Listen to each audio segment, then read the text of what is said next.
സൗജന്യ വാഗ്ദാനങ്ങൾ അതിരുവിട്ടു. തൊഴിൽ ക്ഷാമം രൂക്ഷം. പ്രതിഷേധവുമായി അഭ്യസ്ത വിദ്യർ. സാമ്പത്തിക ഞെരുക്കത്തിൽ കർണാടക. സമ്പന്ന സംസ്ഥാനമെന്ന് കരുതുന്ന കർണാടകവും സാമ്പത്തിക ഞെരുക്കത്തിൽ ബാധ്യതയാകുന്നത് സർക്കാർ നൽകുന്ന സൗജന്യ സേവനങ്ങളെന്ന റിപ്പോർട്ടുകൾ. വികസന പദ്ധതികൾ പലതും മുടങ്ങിക്കിടക്കുകയാണ്. ഗവൺമെന്റ് ജോലിക്കുള്ള റിക്രൂട്ട്മെന്റുകൾ നിലച്ചിരിക്കുകയാണ്. തൊഴിലില്ലായ്മ കുതിച്ചുയരുന്നു. ജോലി ആവശ്യപ്പെട്ടുകൊണ്ട് ഇക്കഴിഞ്ഞ ദിവസം ഓൾ കർണാടക സ്റ്റുഡൻസ് അസോസിയേഷൻ സംഘടിപ്പിച്ച പ്രതിഷേധ യോഗത്തിൽ ആയിരക്കണക്കിന് യുവാക്കളാണ് പങ്കെടുത്തത്. രാഷ്ട്രീയ പാർട്ടികളെ ഒഴിവാക്കിക്കൊണ്ടായിരുന്നു അഭ്യസ്തവിദ്യരായ യുവാക്കളുടെ പ്രതിഷേധ പ്രകടനം. തിരഞ്ഞെടുപ്പ് പ്രചാരണ സമയത്ത് വാഗ്ദാനം ചെയ്ത 5 സൗജന്യങ്ങൾ നിറവേറ്റാനുള്ള ബാധ്യതയും ശമ്പളം, പെൻഷൻ എന്നിവയും മറ്റ് ക്ഷേമ പദ്ധതികളും വായ്പാ പലിശയുമാണ് ഗവൺമെന്റിന്റെ വരുമാനം കവർന്നെടുത്തുകൊണ്ടിരിക്കുന്നത്. രൂക്ഷമായ സാമ്പത്തിക ഞെരുക്കമാണ് അനുഭവപ്പെടുന്നത്. വികസന പദ്ധതികൾ സ്തംഭിക്കുന്നു. ഒരു വശത്ത് തൊഴിലില്ലായ്മ വർദ്ധിക്കുമ്പോൾ മറുവശത്ത് ആവശ്യത്തിന് ജീവനക്കാരില്ലാതെ പല സർക്കാർ വകുപ്പുകളും ചക്രശ്വാസം വലിക്കുകയാണ്.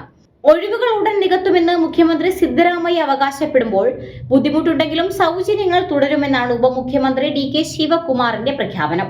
അടുത്ത 5 വർഷത്തിനുള്ളിൽ സർക്കാർ വകുപ്പുകളിലും കോർപ്പറേഷനുകളിലും 2 ലക്ഷത്തോളം ഒഴിവുകൾ ഉണ്ടാകുമെന്നും അവയൊക്കെ നികത്തപ്പെടാത്ത തസ്തികകളുടെ പട്ടികയിലേക്ക് ചേർക്കപ്പെടുമെന്നും Karnataka government employees association president CS Seshadri വെളിപ്പെടുത്തി.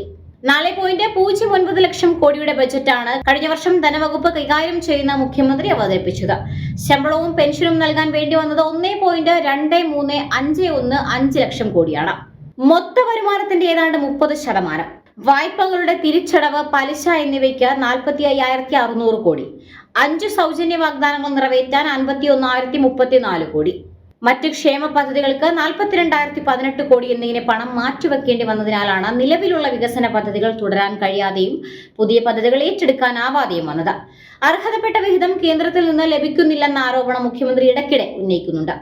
അടുത്ത ആഴ്ചയാണ് പുതിയ ബജറ്റ് അവതരിപ്പിക്കേണ്ടത്. അതിൽ എന്ത് മാന്ത്രിക വിദ്യയാണ് സിദ്ധരാമയ്യ പ്രയോഗിക്കുക എന്നറിയാനുള്ള കാത്തിരിപ്പിലാണ് സിദ്ധരാമയ്യ സർക്കാരിന്റെ വിമർശകരും അവിടുത്തെ പൊതുസമൂഹവും.